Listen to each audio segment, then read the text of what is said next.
ইব্রাহিম নবীকে ফেলা শুরু করলেন। জিবরাইল বলে, আল্লাহ তোমার বন্ধুকে ফেলে দিচ্ছে, তোমার কষ্ট লাগে না? আল্লাহ পাক বলে, তোর এত কষ্ট লাগলে তুই যা। একটু বুঝবেন, আমি প্রথমে বলেছিলাম বান্দা এক জিনিস, আশেক আরেক জিনিস, একটু খেয়াল করবেন। তুই যা। এবার জিবরাইল আসছে, আয়েশা বলে যে, মে আই হেল্প ইউ, আমি কি আপনাকে কোনো উপকার করতে পারি? ইব্রাহিম নবী উত্তরে সেদিন কি বলেছিলেন? কে তুমি? কে তুমি? আমি জিবরাইল। কেন আসলা? আপনি আগুনে পড়ছেন, সেজন্য আপনাকে সাহায্য করতে আসছি, হেল্প করতে আসছি। এবার ইব্রাহিম নবী কি বললেন শুনেন, গভীর মনোযোগ, আশেকের কানটা লাগেন। আমি কি তোর প্রেমের আসামি? আজকে আমি ইব্রাহিম যে আসামি হইলাম তোর প্রেমের কারণে, তোর কথা বলার কারণে। তো যার প্রেমে আজকে আমি আসামি হলাম, উনি কি দেখে না? তুই আসলি কেন? আল্লাহ পাক বলে, জিবরাইল আমার আশেক গরম, তুই চলে আয়। তুই চলে আয়, কারণ ইব্রাহিমে চাচ্ছে আমি করি। ও ইব্রাহিম, আপনি চাইলে তো জিবরাইলকে বললে কাম। আচ্ছা, জিবরাইলকেও যদি না বলতেন, আপনি ওখান থেকে বলতেন আল্লাহ আগুন বন্ধ করে দাও, বন্ধ তো হয়ে যেত। আপনি কিচ্ছু বললেন না, জিবরাইলকেও হেল্প করতে দিলেন না। কয় শুনো, বান্দা এক জিনিস, আশেক আরেক জিনিস। আজকে আমি আগুনে পড়ছি আল্লাহর প্রেমের কারণে। আমার অপরাধটা আল্লাহর প্রেম করেছি সেটাই, আমার অপরাধ আল্লাহর কথা বলেছি সেটাই। আজকে যদি জিবরাইল থেকে আমি সাহায্য নিই, জগতে বলবে আল্লাহ চুপ ছিল, জিবরাইলে করেছে আল্লাহ করে নাই। আমি জিবরাইলকে দিয়ে দিব না, কিয়ামত পর্যন্ত প্রমাণ রেখে যাব। যারা আল্লাহর আশেক হবে, যারা আল্লাহর প্রেমিক হবে, আগুনও তাদেরকে কিচ্ছু করতে পারবে না। আমি ইব্রাহিম তার বাস্তব প্রমাণ রেখে যাচ্ছি। চিৎকার দিয়ে বলেন সুবহানাল্লাহ। আল্লাহু আকবার।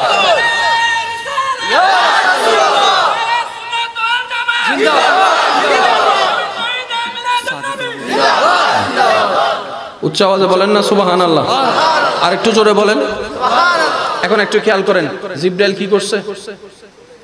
কিরে ভাই, কোনো সমস্যা? একটু বোঝার চেষ্টা করবেন আপনারা, কারণ আমি বারবার একটা আফসোস জানাই, আমার কথা কি কষ্ট নিয়েন না। আমাদের জন্য আল্লাহ যে হায়াত বরাদ্দ করেছেন অর্ধেক শেষ, বাকি অল্প আছে। দেখেন না, এই অল্পটার মধ্যে কিছু একটা করে যদি আল্লাহর একটু খুশি করা যায় না, কারণ আমল দিয়ে জান্নাত পাওয়ার মতো এমন কোন মানুষ আমরা কেউ নাই, কেউ নাই, কেউ নাই। তো সবাই জানে, তর্ক যতই করি না কেন, নিজের শেষে আমরা জানি যে আসলে আমরা কিচ্ছু। সেজন্য ইমাম গাজ্জালি বলেছেন, যেই দিন তুমি আয়নার সামনে দাঁড়িয়ে নিজের চোখের দিকে তাকাই নিজে বলতে পারবা আমি সৎ মানুষ, সেই দিন থেকে তুমি সৎ মানুষ হওয়া শুরু করছো মাত্র। সত্যি করে বলেন, আয়নার চোখে নিজের সামনে নিজে কখনো ভালো বলতে পারবেন? আপনি পারবেন? কারণ আপনি যখন আয়নাটা বলবেন যে আমি ভালো মানুষ, আয়না হবো আমি চিনি তোমারে ভালো কইরা, তুমি কদ্দুর ভালো মানুষ। কথা বলেন ঠিক না? সেজন্য নিজের কাছে নিজে ভালো হওয়া মানে আল্লাহর কাছে ভালো হওয়ার জন্য আপনি এক ধাপ আগাই গেলেন। বলেন না সুবহানাল্লাহ। এবার একটু খেয়াল করেন, ইব্রাহিম আলাইহিস সালাম যখন পড়তে লাগলেন, ইব্রাহিম আলাইহিস সালাম নিম্নগামী, জিবরাইল, সবাই মিলে বলতে হবে না হয় হবে না, ইব্রাহিম নিম্নগামী, জিবরাইল ঊর্ধ্বগামী। এখন বলেন, নিচে থেকে উপরে যাওয়াতে টাইম লাগে বেশি নাকি উপর থেকে নিচে আসতে? নিচে থেকে উপরে যেতে সময় লাগে, উপর থেকে নিচে আসতে কখনো সময় লাগে? এত কিছু হয়ে যাচ্ছে, এখনো আগুনে পড়ে নাই। উপর থেকে ইব্রাহিম পড়ছে, জিবরাইল আসলো, কথা বলতো, চলে গেল, এখনো আগুনে সুই নাই। ওইখান থেকে রব্বে কারীম ডাকতে, কুল না ইয়া নার কুনি বারদাও ওয়া সালামান আলা ইব্রাহিম। হাইকোর্টের, সুপ্রিম কোর্টের ফরমান জারি হয়ে গেল। আল্লাহ পাক বলে আগুনকে, এই আমি তোকে সৃষ্টি করেছি, আমি তোকে বানিয়েছি, বানানোর সময় তোকে আমি অথরাইজ করেছি, যারে পাবি যেমনে পাবি জ্বালাই ফেলবি, জ্বালাই ফেলবি, আপনও দেখবি না পরও দেখবি না, সব জ্বালাই ফেলবি, সব জ্বালাই ফেলবি, সব জ্বালাই ফেলবি, সব জ্বালাই। বলেন না সুবহানাল্লাহ, বলেন না। তোকে আমি অনুমতি দিয়েছি আগুন, তুই যারে মন চায় তারে জ্বালাবি, যারে পাবি তারে জ্বালাবি। কিন্তু আজকে আমি আল্লাহ হুকুম দিলাম, ইয়া নার কুনি বারদাও ওয়া সালামান আলা ইব্রাহিম। আমার ইব্রাহিমের জন্য তুমি ঠান্ডা হয়ে যাও, আমার ইব্রাহিমের জন্য তুমি ঠান্ডা হয়ে যাও, আমার ইব্রাহিমের জন্য তুমি ঠান্ডা হয়ে যাও। এবার ঠান্ডা তো দুই প্রকার, একটা হচ্ছে সহনশীল আর একটা হচ্ছে অসহনীয়, একটা মানা যায় আর একটা মানা যায় না। এবার আগুন বলে আল্লাহ কেমন ঠান্ডা হব? আল্লাহ পাক বলে ওয়া সালামান, এমন ভাবে ঠান্ডা হও যেন আমার ইব্রাহিমের কষ্ট না হয়। এবার আগুন বলে আল্লাহ কেন তুমি আমাকে বানাইলা জ্বালানোর জন্য, আজকে ঠান্ডা হতে কেন বলছো? এবার আল্লাহ পাক বলে তোর ভিতর আমার বান্দা যাচ্ছে না রে, আমার আশেক বান্দা যাচ্ছে। সুবহানাল্লাহ। তোর ভিতর আমার বান্দা যাচ্ছে না, এটা আমার আশেক যাচ্ছে। এবার ইব্রাহিম পড়ে গেছে। ইব্রাহিম বুঝার জন্য বলছি, ইব্রাহিম নবী কয় আগুন ধর। ও আল্লাহর পাগল বান্দারা একটু বুঝে শুনে বলেন না সুবহানাল্লাহ। আগুন ধর, পারতাম না, ধর আমি তো তোর ভিতরে, ধর। কয় সুপ্রিম কোর্টের নিষেধ, সুপ্রিম কোর্টের এতটুকু আমরা জানি। ইব্রাহিম নবী কয়দিন আগুনের ভিতর ছিল? কোন দিকে বাইরে হইছে? তখন নমরুদ কইছিল। এই কাহিনী আসে মেরাজে যাওয়ার ঘটনা ঠিকই আসে, সে মেরাজ থেকে আসার কাহিনী। দুঃখ আমার এই জায়গায়, দুঃখ আমার এই জায়গায়। কোরআন তর্কের জিনিস নয়, কোরআন প্রেম করার জিনিস রে ভাই। কোরআনের প্রত্যেকটা লফজে লফজে প্রেম আছে, শুধু প্রেমের চশমাটা লাগান। যেমন শুধু এতটুকু বলি আপনাদেরকে, প্রত্যেকটা সূরা নূর আছে না নাই? তো নূর, আমরা যে কোরআনে হাফেজ হয়েছি তার মানে আমার ভিতরে তো নূর সবগুলো চলে আসার কথা ছিল। যদি নূর আমার ভিতর চলে আসতো, আমার চরিত্র পাল্টাইতো, আমার কথা পাল্টাইতো, আমার কাজ পাল্টাইতো। আমি হাফেজদের কথা বলছি না, আমি সবার কথা বলছি। কথা বলেন না রে ভাই? আমরা সবাই কোরআনের একটু একটু হাফেজ। তো কে কুল হুয়াল্লাহর হাফেজ, কেউ ইন্না আতাইনার হাফেজ, যেটাই হোক না, নূর তো কিছু আসার কথা। তো নূর পাইলাম না কেন? নূর পাইলে তো চরিত্র পাল্টাইতো, নূর পাইলে তো কথা পাল্টাইতো, নূর পাইলে তো স্বভাব পাল্টাইতো, নূর পাইলে তো ব্যবসা পাল্টাইতো, নূর পাইলে তো সমাজ পাল্টাইতো, নূর পাইলে তো চরিত্র পাল্টাইতো, নূর পাইলে তো পরিবার পাল্টাইতো। এত অশান্তি কেন? কোরআন বলে যে আমারে নিছটি কি নূর নিতে পারো নাই? ওমা কিতা কয় কোরআনে, মুখস্থ করছি তোমারে, নূর আসে নাই কা? কয় তুমি তো শর্তই মানো নাই। কি শর্ত?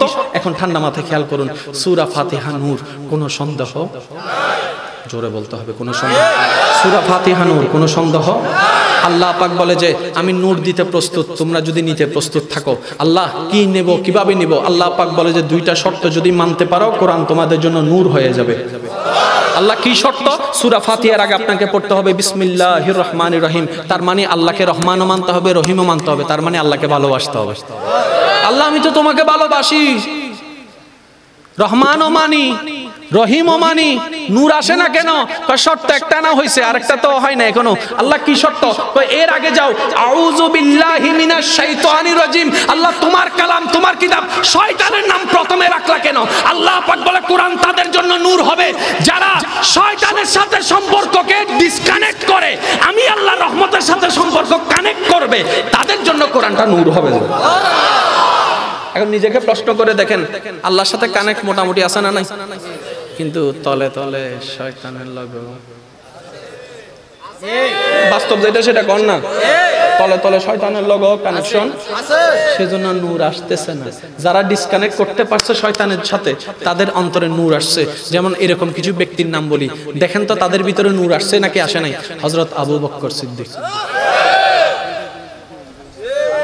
হযরত ওমর ফারুক, হযরত ওসমান গনি, হযরত মাওলা আলী, হযরত ইমাম হাসান, হযরত ইমাম হুসাইন। যেমন আল্লাহ বলেছেন তেমন নূর এসেছেন। শুধু এসেছেন বলে দাবির মধ্যে সীমাবদ্ধ নয়, চরিত্র দ্বারা সেটা প্রমাণিত হয়েছে। বলেন না সুবহানাল্লাহ। তাহলে আমরা কি আল্লাহ দিচ্ছে না নাকি আমরা নিতে জানছি না? এই যে আওয়াজ ছোট হয়ে গেছে, চলতো না কিন্তু, আরো জোরে কোন, আল্লাহ দিচ্ছে না নাকি আমরা নিতে জানছি না? ব্যর্থতা কাদের?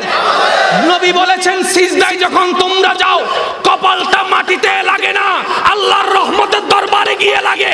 অথচ এত আফসোস আমাদের, সেই সিজদায় গিয়ে যদি ইমাম যদি একটু দেরি করে, পিছন থেকে ইমামকে কাশি দিয়ে মিস কল দেয়।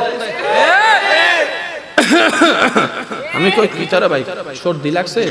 কয় না, ইমাম সাহেবরে মিস কল মারছি। আমি কইলাম কেমন মিস কল এটা? কয় নামাজ অবস্থায় কথা বলা যাবে না, নামাজ অবস্থায় মোবাইল বের করা যাবে না। আমি কাশিটা দিয়ে দিলাম, ইমাম সাহেবকে বললাম আমার 3 বার শেষ হইছে, আপনারটা হইলে উঠতে পারে। বাস্তব নাকি অবাস্তব? কারণ আমরা সিজদাটাকে ডিউটি মনে করেছি। যদি সিজদাটাকে প্রেম মনে করতে পারতাম, আপনারা বুঝবেন আমরাও বান্দা, ইমাম আবু হানিফাও বান্দা। আমাদেরকে টাইনা শুক্রবারের মসজিদে মা বাপে টাইল্লা ফাটায়, কিন্তু ওনারাও আল্লাহর বান্দা। 5 ওয়াক্ত পড়তো, সারা রাত নফল নামাজ দিয়ে কাটাই দিতেছে। এবার প্রশ্ন করলাম আপনারা পারলেন কিভাবে? তখন ওনারা উত্তর দেয়, আমরা নামাজ শিখি নাই, আমরা নামাজ বুঝেছি, আমরা নামাজ বুঝেছি। তোমরা নামাজ শিখেছো, ধরনটা শিখেছো, আমরা নামাজটা বুঝেছি। আমরা সিজদা দেখি নাই, আমরা তো মৌলার কদম দেখেছি। আচ্ছা, এই ফাটা কপালটা আমাদের এই ফাটা কপালটা যদি আল্লাহর রহমতের দরবারে যায় 1 সেকেন্ডের জন্য, ঠিকই কত বড় সৌভাগ্য আপনার আমার। আচ্ছা, আমাদের মতো এই অপবিত্র দেহটা যদি 1 সেকেন্ডের জন্য যদি আল্লাহর দরবারে যায় ঠেকে, আমাদের সৌভাগ্যটা কেমন? এটা কি কল্পনা করা যায়? নবী বলছেন, তুমি যখন নামাজে দাঁড়াবা, আল্লাহর রহমতের একটা ছায়া তোমার মাথার উপর হয়ে চলে আসবে। এই নামাজও আমাদের তাড়াতাড়ি, আমাদের অবস্থা কি জানেনি? নামাজে তাড়াতাড়ি সাপ্তাহিক 2 রাকাত। তারপর এরকম আল্লাহ জান্নাতটা দিলে ভালো হইতো, এমন ভাবে কই যেন আমরা আল্লাহর কাছ থেকে পাওনা আছি। কথা কয় না কা? কিছু মানুষ আছে দেখবেন, আমরা অনেক সময় বলি, আল্লাহ শুধু তুমি আমারে পাও, কষ্ট দেও না লাগা, শুধু আমারে পাও। এমন করো যে নামাজ পড়ে না তারা তো সম্পদ দিছো, যে সুদ খায় তারা তো দিছো, যে ঘুষ খায় তারা তো দিছো, আমি সৎ পথে চলি, আমারে কেমন দাও? আমি বললাম, ভাই আপনি আল্লাহ দেওয়াটা বুঝেন নাই। আল্লাহ খুশি হলে সম্পদ দেয় না। আল্লাহ যখন কারো উপর খুশি হয় তাকে সম্পদ দিয়ে ধনী করে না। আল্লাহ যখন কারো উপর খুশি হয় তাকে সম্মানিত করে না। আল্লাহ যার উপর খুশি হয় তার অন্তরে শান্তি দান করে। আল্লাহ তাকে অন্তরের মধ্যে ঈমানি শক্তি দান করে। সুবহানাল্লাহ। কোরআনে আল্লাহ এটাই বলেছেন, হুয়াল্লাযী আনজালা সাকিনাতা ফি কুলুবিল মুমিনিন। আমি আল্লাহ মুমিন বান্দার অন্তরের মধ্যে শান্তি নাযিল করি। বলেন না সুবহানাল্লাহ। এখন একটু খেয়াল করবেন, হযরত আইয়ুব পয়গম্বর শরীরে রোগ, পোকা পড়ছে, মতামত যা থাক, মত পার্থক্য যা থাক, বয়সের সালের যা থাক, এগুলাতে যাচ্ছি না, শুধু মূল কথাটা বলছি। শরীরে রক্ত, শরীরে পচন শুরু হয়েছে। সবাই যাইতে যাইতে সবাই চলে গেল। স্ত্রী এসে বলে, আপনি তো আল্লাহর নবী। কয়, হ্যাঁ, কোনো সন্দেহ? কয়, না না, কোনো সন্দেহ নাই, আপনি তো আল্লাহর নবী। ঠিক আছে, আচ্ছা নবীরে নাকি দোয়া করলে কবুল? কয়, হ্যাঁ হয়তো। তো স্ত্রী এসে বলছে, গভীর, আপনি তো আল্লাহর নবী, একটু আল্লাহকে বলেন না আপনাকে একটু ভালো করে দিতে। কারণ 10 জনে তো 1000 কথা বলতেছে। কেমন নবী হইল, নিজেরাই ভালো করতে পারে না, হে বলে আবার আমগরে ভালো করবো। কথা কয় না কা? সব সময় তো থাকে না, টেসমানি না। ইনি কিভাবে আমাদেরকে জান্নাতের পথ দেখাবো? নিজেই তো অসুস্থ হইয়া মরে। ইনি বলে আল্লাহর নবী। আল্লাহর নবী হইলে কি এত কষ্ট পাইতো? আরে পাগলরা তো জানে না, আল্লাহ যাদেরকে ভালোবাসে বেশি তাদেরকে কষ্ট দেয়ও বেশি। কষ্ট দেওয়া মানে আপনার জীবনে যদি কষ্ট বাইরে যায়, মনে রাখবেন আল্লাহ আপনাকে ডাকতেছে রহমতের দিকে, আয় আয় আয় আয়। তো যাবেন কিভাবে? ধৈর্য এবং বর্ষা নিয়ে যাইতে হবে। যদি বলেন যে না আল্লাহ আমারে কষ্ট দিছে, আপনি শেষ, আপনি শেষ। আপনাকে বলতে হবে, যাই হোক যেমন হোক, আল্লাহ তোমারে নিয়ে আসি, তোমারে নিয়ে আসি, তোমারে নিয়ে আসি। বানাইছো তুমি, বাংবাও তুমি, খায়া তো দিছো তুমি, মারবাও তুমি, আমার কিছু চাওয়ার নাই, আমি তোমারে নিয়ে আসি। একদিন, 1 সপ্তাহ, 1 মাস, 2 মাস, আল্লাহ যখন আপনার ধৈর্য ধরাটা দেখবে যে পারফেক্ট আছে, যেদিন আল্লাহর রহমত হয়ে যাবে, সেদিন আপনার নামের সাথে ওলি আল্লাহ যোগ হয়ে যাবে। মনে রাখবেন, ওলি হওয়া সহজ যদি আল্লাহর রহমতটা আপনার কাছে থাকে। একটু খেয়াল করবেন, একটু খেয়াল করবেন। হযরত আইয়ুব আলাইহিস সালামের স্ত্রী এসে বলছেন, আপনি তো আল্লাহর নবী, দোয়া করলে তো কবুল হয়ে যায়, একটু বলেন না আল্লাহকে, একটু বলেন না আল্লাহকে, আপনাকে যেন ভালো করে দেয়, শরীরটা যেন ঠিক হয়ে যায়, একটু বলেন না। এবার আইয়ুব পয়গম্বর, যাকে আল্লাহ অনুমতি দিয়েছেন দোয়া করলেই কবুল, যেটা আমরা করতাম কি, এখন নবীরা কি করতেছে শুনুন। আইয়ুব নবী বলছেন, তোমার জন্য কিছু লাগলে বলো, আমি তোমার পক্ষ হয়ে আল্লাহকে বলবো। অন্যের জন্য কিছু লাগলে বলো, আমি তার পক্ষ হয়ে আল্লাহকে বলবো। ওর জন্য কিছু লাগলে বলো, আমি তার পক্ষ হয়ে আল্লাহকে বলবো। এমনকি আমার শত্রুর যদি কিছু লাগে বলো না একটু, তার পক্ষ হয়ে আমি আল্লাহকে বলবো। নিজের জন্য, নিজের দেওয়া, আল্লাহর দেওয়া সুযোগটাকে নিজের জন্য ব্যবহার করতে আমার বড় লজ্জা লাগতেছে, বড় লজ্জা লাগতেছে, বড় লজ্জা লাগতেছে। আইয়ুব পয়গম্বর, আপনি দোয়া করেন না। এবার আইয়ুব পয়গম্বর বলে, আমার মাওলা আমাকে যেভাবে রেখে খুশি থাকবে, আমি আইয়ুব সেভাবে থাকতে রাজি আছি। বলেন না সুবহানাল্লাহ। এটা আশেক, এটা আশেক, এটা আশেক, এটা আশেক। সেজন্য আমি বলি, যারা সাপ্তাহিক নামাজি আছেন 5 ওয়াক্তি নামাজি হওয়ার চেষ্টা করুন। যারা 5 ওয়াক্তি নামাজি আছেন তাহাজ্জুদ ওয়ালা হওয়ার চেষ্টা করুন। যারা তাহাজ্জুদ ওয়ালা আছেন, এবার আপনার পালা, আশেক হওয়ার চেষ্টা করুন, আশেক হওয়ার চেষ্টা করুন। এবার প্রশ্ন করবেন, আশেক হব, কোন দোকান থেকে সফটওয়্যার কিনবো? আমি বলবো কোথাও যাওয়া লাগবে না, শুধু আজকে থেকে একটা কথা মেনে চলুন। সেটা কি? আমার ঈমান আকীদা সব ঠিক আছে, শুধু জীবন নিয়ে একটা কথা বলবেন, আমার আল্লাহ যখন যা করে ভালোর জন্য করে, আমার কিচ্ছু চাওয়ার নাই, মাওলা তুমি যা করবে আমি সেভাবেই থাকতে রাজি আছি। আস্তে আস্তে আপনি আশিক হওয়া শুরু করবেন। সুবহানাল্লাহ কইতেন আর একটু জোরে কর না। এখন বলেন আপনার আমার স্বপ্ন মরণের পরে কোথায় যাওয়া? জান্নাতে। কোথায়? আর একটু জোরে বলেন না। সবাই মিলে বললে খুশি হব। যত ঝগড়া, যত কিছু, যত আমল, যত যাই কিছু করি সব তো জান্নাত পাওয়ার লাগেই তো। কেউ তো বোমা মাইরা দিছে জান্নাত পাওয়ানোর লাগা, কেউ তো। আমি কইলাম ভাই বোম মাল্লিকা, কয় শহীদ হইছি, কি লাগা? কয় জান্নাতে যাবো। তো কেডা কইছে? কয় হুজুর কইছে। হুজুর কয় আছে ঘরে। তো হুজুরের জান্নাতের দরকার নাই? কয় আছে তো। তো হুজুর যাইলো না কা? কয় হ, এটা তো ভাবিনো। বুঝলে বুঝ পাতা ওইছে আর কি। হুজুরের দরকার নাই জান্নাত, বলেন না দরকার নাই। উনি না আগে যাইবো যে আমি মাইরা আগে গেলাম, তোরা পিছনে আয়। হুজুর তো গেল না, তার মানে ফাড়াই দিছে, কে নিজে যায়। আমি কারো পক্ষে বিপক্ষে বলি না, শুধু এতটুকু বলি, ইসলাম শান্তির ধর্ম, ইসলাম মানবতার ধর্ম, ইসলাম সুন্দর ধর্ম। এবার খেয়াল করেন, আল্লাহর সৃষ্টি জগতে জান্নাত একটা সৃষ্টি, আমরাও সৃষ্টি। আমি কোন পক্ষে বিপক্ষে বলবো না, আমি শুধু আপনাদের থেকে একটা মতামত নিব। মনোযোগ আছে ভাই আপনাদের? আপনার জানা মতে আল্লাহর সমস্ত সৃষ্টি জগতে শ্রেষ্ঠ কে? আল্লাহর সৃষ্টি জগতে সর্বশ্রেষ্ঠ সৃষ্টি কে? মানুষ। মানুষ সর্বশ্রেষ্ঠ সৃষ্টি কে? মানুষ। এখন বলেন জান্নাতও সৃষ্টি, আপনিও সৃষ্টি, শ্রেষ্ঠ কে? তাহলে আপনি শ্রেষ্ঠ হয়ে জান্নাত খুঁজেন কেন?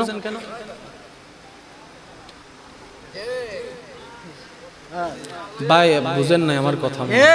আপনি তো শ্রেষ্ঠ এক নম্বরে, জান্নাত তো 3 নম্বরে, আপনি 3 নম্বরে যান কা? ও এটা তো খেয়াল করি না।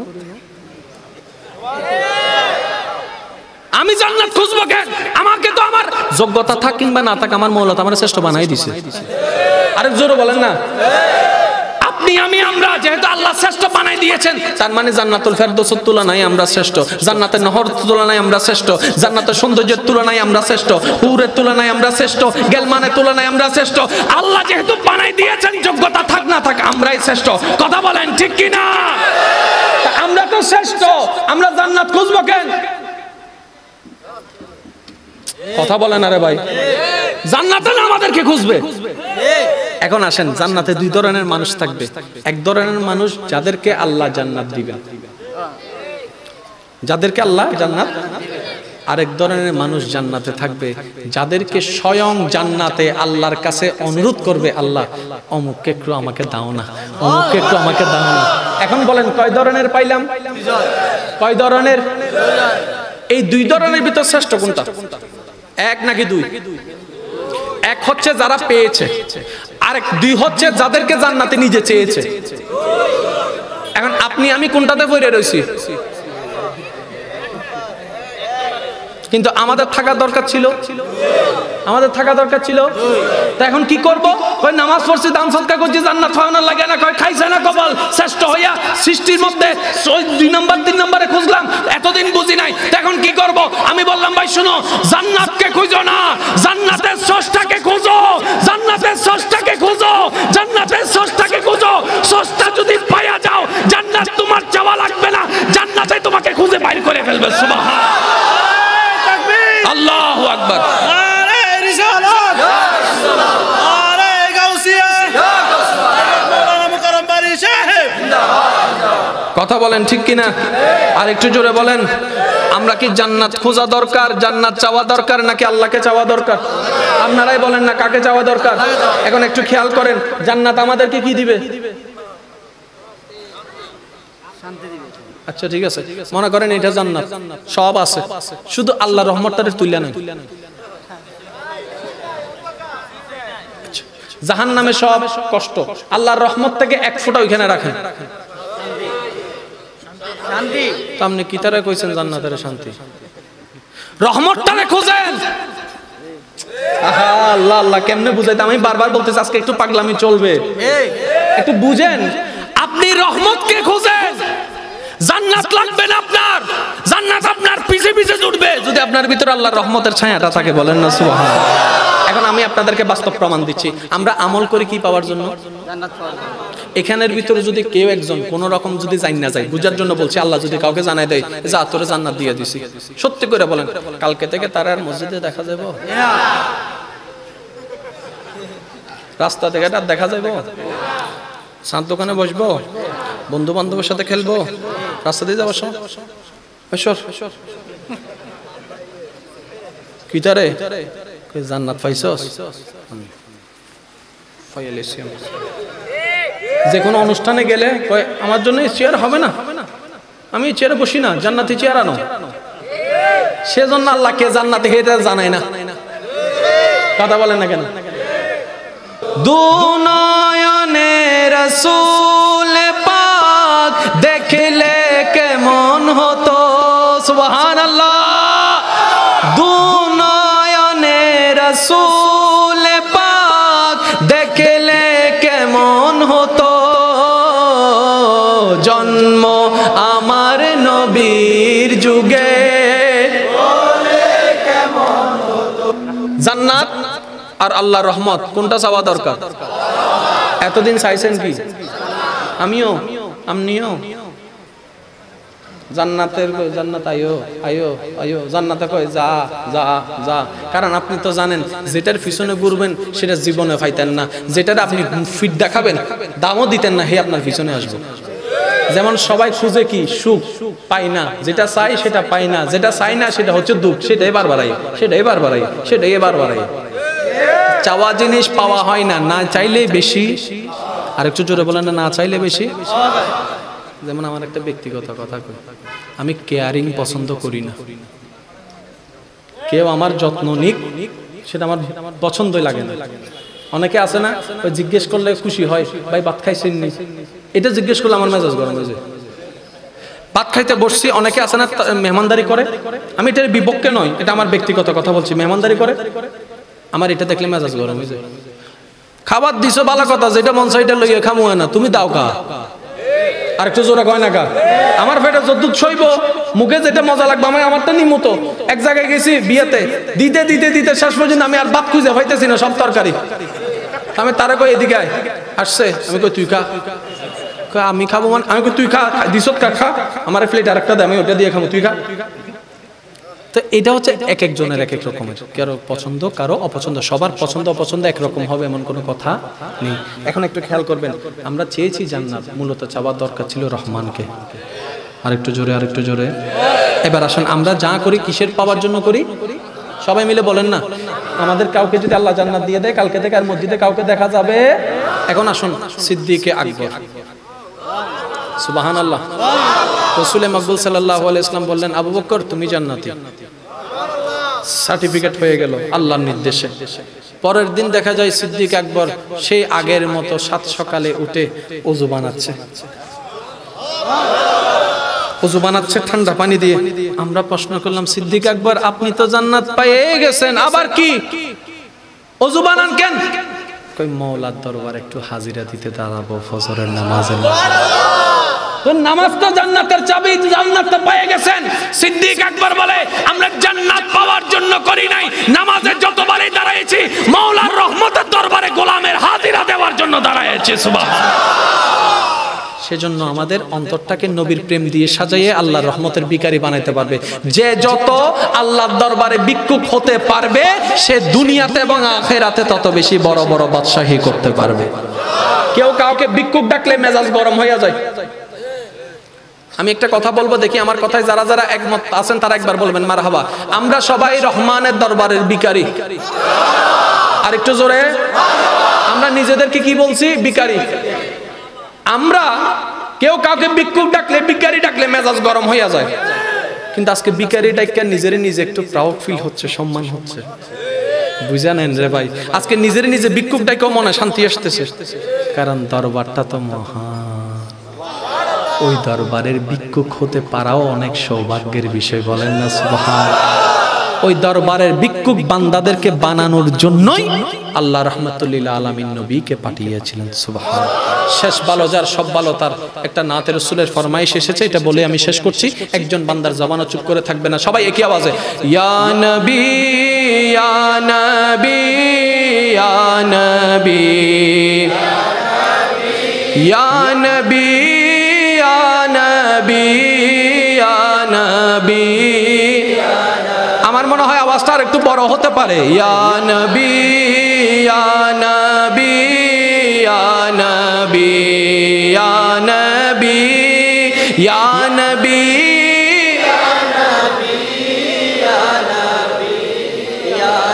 सबसे आला आला हमारा नबी, सबसे बाला आला हमारा नबी, या नबी या नबी या नबी या नबी या नबी या नबी या नबी। শেষবারের মতো আল্লাহ জিকিরে যাব, সকলে জবান খুলে দেন, ঈমানি আওয়াজটুকু লাগিয়ে, ঈমানি গর্জন লাগিয়ে বলেন সুবহানাল্লাহ। আর একটু ঈমানি আওয়াজ লাগিয়ে বলেন সুবহানাল্লাহ। এবার বলেন আলহামদুলিল্লাহ। এবার বলেন লা ইলাহা ইল্লাল্লাহ লা ইলাহা ইল্লাল্লাহ। এবার সবাই দুই হাত তুলে দেন আল্লাহর দরবারে, রহমতের দরবারে ভিক্ষুক সেজে একবার বলেন আল্লাহু আকবার আল্লাহু আকবার লা ইলাহা ইল্লাল্লাহ মুহাম্মাদুর রাসূলুল্লাহ সাল্লাল্লাহু আলাইহি ওয়াসাল্লাম। উপস্থিত সকলের কাছে দোয়া চেয়ে আপনাদের কাছ থেকে বিদায় নিচ্ছি। ওয়া আখিরু দাওয়ানা আলহামদুলিল্লাহি রাব্বিল আলামিন। আসসালামু আলাইকুম ওয়া রাহমাতুল্লাহি তাআলা ওয়া বারাকাতুহু।